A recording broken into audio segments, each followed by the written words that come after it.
Next up against Fedor Gorst is Nate Scheumann. Nate is a local player in the Coldwater area.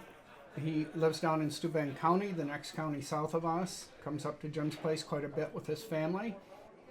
Nate runs a business down in the Fremont, Indiana area that services the Lake James area and Coldwater Lake area with dock service and also a lawn service. It's called Yard Works. He put my dock in this year.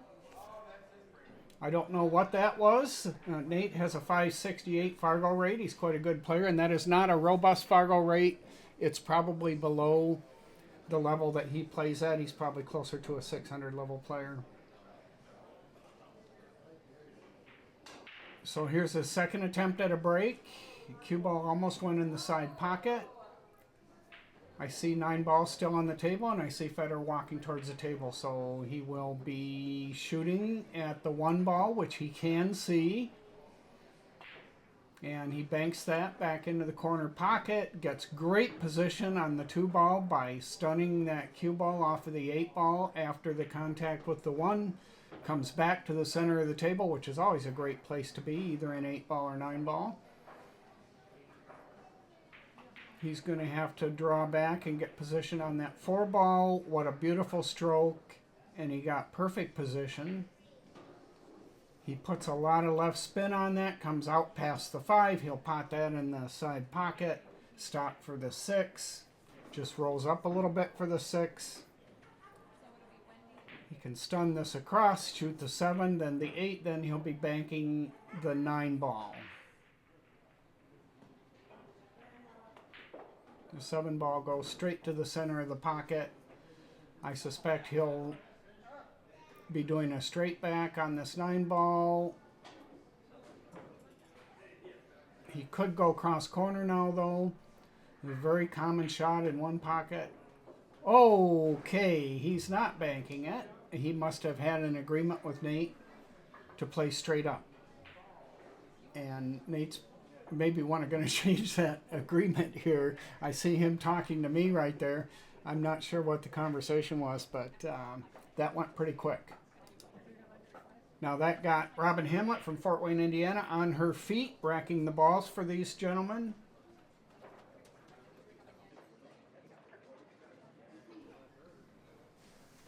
And Nate is ready to break the balls. Breaking from around the first diamond.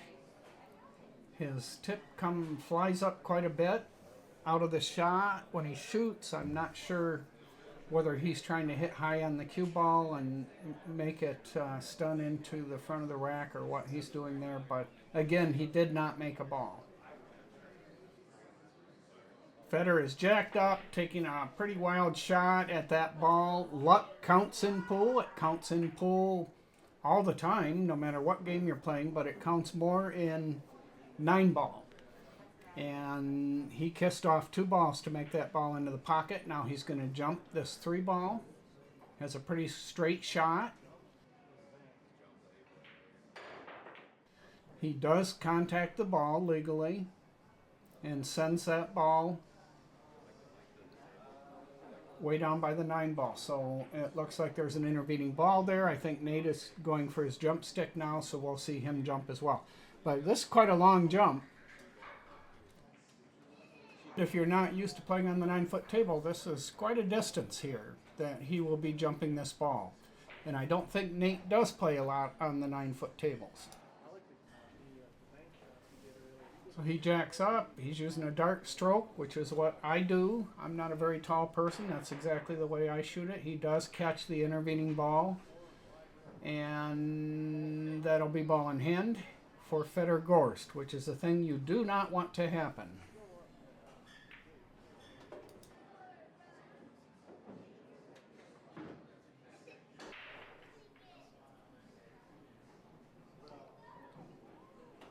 He cracks that 3 ball in the pocket and drifts the cue ball over with a little stun shot. He is on the 4 now. He'll need to come off the end rail, probably 2 rails, and come down here for the 5 ball. I have to assume he meant to hit the 8 ball and send that ball off 2 rails down here towards the 5 ball. It was kind of a trick shot. Most of us wouldn't do that. but he's certainly capable of doing it.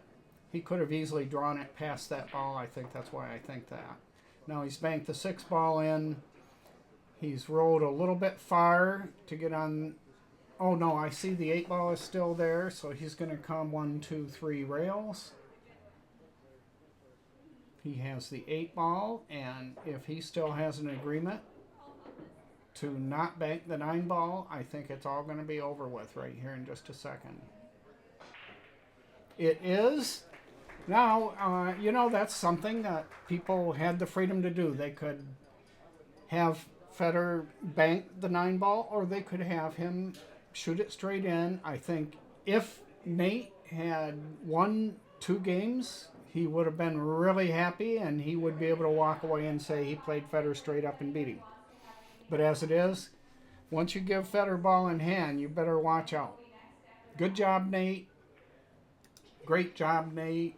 You are a great representative of our local pool talent.